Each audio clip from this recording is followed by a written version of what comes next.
कोल्हापूरची ओळख फक्त इतिहास, तांबडा पांढरा रस्सा किंवा कुस्तीपुरती मर्यादित नाही. जगभरात प्रसिद्ध असलेली कोल्हापुरी चप्पल ही देखील या भूमीची एक खास ओळख आहे. या पारंपरिक कलेला जागतिक स्तरावर पोहोचवणाऱ्या बाजारभोगावच्या एका कारागिराची ही प्रेरणादायी कहाणी.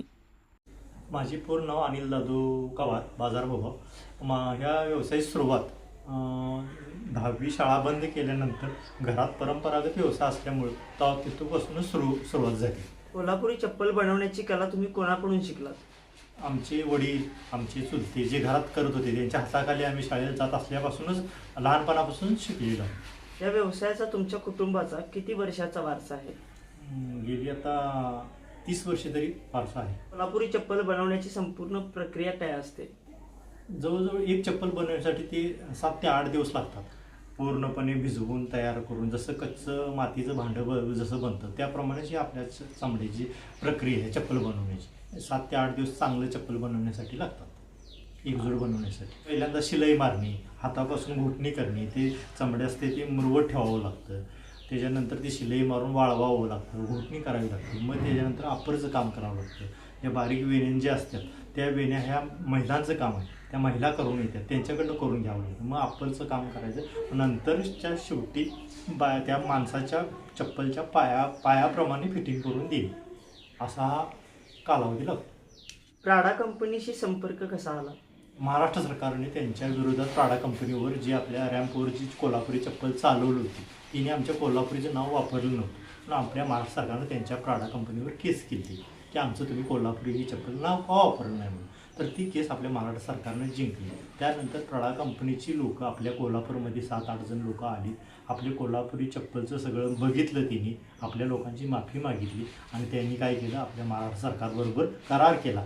300 कोटी रुपयेचा सामंजस्य करार केला आणि त्यांनी पहिली ऑर्डर ही आपल्या चर्मोद्योग विकास महामंडळ मुंबई, संत रोहिदास चर्मोद्योग विकास महामंडळ मुंबई यांच्याकडं 300 कोटी कराराप्रमाणे ती ऑर्डर पहिली दिली. आणि त्या ऑर्डरीमध्ये पहिल्या 10 जणांना आम्हाला निवडलं होतं ती ऑर्डर पूर्ण करण्यासाठी. त्यामध्ये मी होतो आणि आम्हाला ऑर्डर काम करण्याची संधी दिली. तर विशेष म्हणजे जी मेहनत असते, जी चमडं कमावण्याची जी प्रोसेस असते ते आम्ही अगदी आवर्जून आम्ही स्वतः करत असतो ते सगळं काम. त्यामुळे ते भिजवत घालणे, त्याला व्यवस्थित घातीवर घेणे, व्यवस्थित बारीक मारणे, बारीक हाताने विणकाम करणे ही तिची विशेष काळजी असते. बाहेर शिलाई तिची बारीक करणे, वेणी बारीक करणे ही विशेष काळजी असते. आव्हानं म्हणजे बरीच आव्हानं आली. एक तर म्हणजे पगार आम्हाला पूर्णपणे कमी ठरलेला होता. तिने आम्हाला सांगितलं होतं काय, आपल्या फक्त कोल्हापुरीचं नाव जिवंत ठेवण्यासाठी आम्हाला तुम्ही काम करायचं आहे. काय कोल्हापुरी हे नाव आपल्या इटलीला गेलं पाहिजे, ते आपला मान राखला पाहिजे, त्यासाठी तुम्ही काम करायचं आहे हे आम्हाला सांगितलं होतं. आम्हाला तिने ऑर्डर काढली. पैशाचा अजिबात तिथं काही संबंध नव्हता. असं करून आम्हाला 10 जणांची निवड केली. त्यांचं काम करण्याची पद्धत आणि आम्ही घरी काम करायची पूर्णपणे 100% वेगळी होती. त्यांच्या मशिनरी वेगळ्या होत्या, त्यांचं सुलेचं वेगळं होतं, चमडं वेगळं होतं. राज्यपालांच्या हस्ते गोल्ड मेडल मिळाल्याचा क्षण तुमच्यासाठी कसा होता? फारच आनंदी होता.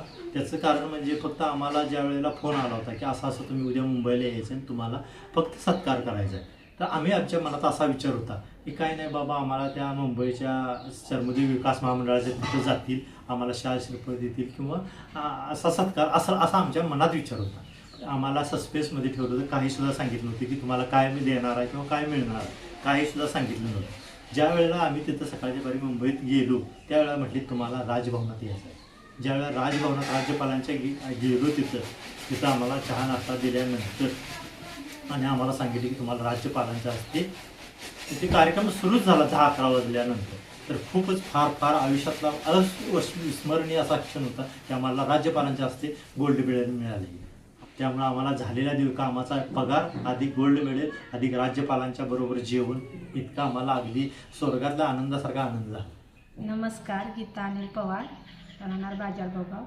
आमच्या घरी चप्पल व्यवसाय आहे आणि मी पतीसनी असं म्हणजे मिस्टरांनी मी म्हणजे माझ्या कामातून वेळ मिळेल तसा मी हे सपोर्ट करत आहे. त्यांच्या कामाचा प्रवास तुम्ही कसा पाहिला? त्यांच्या कामानं खूप असं यश दिलेलं आहे, कारण त्याच्यापासूनच आम्ही म्हणजे आमचं कुटुंब उभा केलेलं आहे आणि खरोखर चांगलं काम आहे. या कंपनीची ऑर्डर मिळाल्यावर घरात काय वातावरण होतं? घरात वातावरण म्हणजे त्यावेळेला एकतर त्यासनी पगार नव्हता आणि ते जात होतं म्हणायचं की आज नाही उद्या त्याचं मला फळ मिळणार आहे. आणि त्या पावलाने ते पुढं गेलं पण खरोखर आता ते पाहून शान खरोखर त्यांचा सत्कार करायला लोक येतात किंवा त्यासनी असं म्हणजे आता ग्रामपंचायतीने सुद्धा सत्कार केला त्यांचा किंवा असे तुमच्यासारखे लोक घरी येऊन भेटतात. ते खरोखर अभिमान वाटते मला. नमस्कार, मी बाजारगाव गावचे लोकनियुक्त सरपंच सुसीमा नितीन हेर्डेकर. पन्हाळा पश्चिम भागातील माझं एक छोटंसं गाव आहे बाजारगाव गाव, जे कासारी नदीच्या तीरावर बसलेलं आहे. अगदी छोटंसं सुंदर गाव आहे. तर जो चर्मकार समाजामध्ये जो राज्यपालांच्या शुभ हस्ते गोल्ड मेडल देऊन सत्कार केला, त्यांच्याबद्दल तुमचं काय मत आहे? होय, आमच्या गावातील 2 व्यक्तींची राज्यपालांच्या हस्ते सत्कार झालेला आहे. त्यांच्या यशामुळे आपल्या गावामध्ये कसं वातावरण होतं? हो, खूप छान आहे. कारण त्यांच्यामुळं आमच्या गावात बरेच वर्ष हा चर्मकार समाजाचा व्यवसाय चालू आहे. त्या व्यवसायातील आत्ताच्या युवा तरुण पिढीला त्याच्यामुळं प्रोत्साहन मिळेल आणि आमच्या गावाला त्याच्यामुळं थोडासा व्यवसायात वाढ होईल आणि शासनाने अजून असं आमच्यासारख्या छोट्या गावातल्या लोकांना प्रोत्साहन देऊन आमच्या गावाचा व्यवसाय वाढवावा अशी आमची इच्छा. आपल्या इतर गावातील जे ग्रामस्थ आहेत त्यांच्या ह्या यशाचा त्यांना कितपत फायदा झाला, कितपत त्यांच्यामध्ये प्रोत्साहन वाढलं? प्रोत्साहन तर वाढणारच की, कारण डायरेक्ट व्यापाराला न मिळता हे कारागिरांना मिळालेला पुरस्कार आहे. त्यामुळं मला वाटते की हे आत्ता जे नवीन पिढी तयार होईल त्यांना प्रोत्साहनच भेटेल ह्याच्यामुळे. बाजारभोगावच्या एका छोट्या कार्यशाळेतून सुरू झालेला हा प्रवास आज जगभर पोचला आहे. परंपरा, मेहनत आणि गुणवत्तेवर विश्वास ठेवणाऱ्या या कारागिराने सिद्ध केलं की गाव लहान असलं तरी स्वप्न मोठी असू शकतात.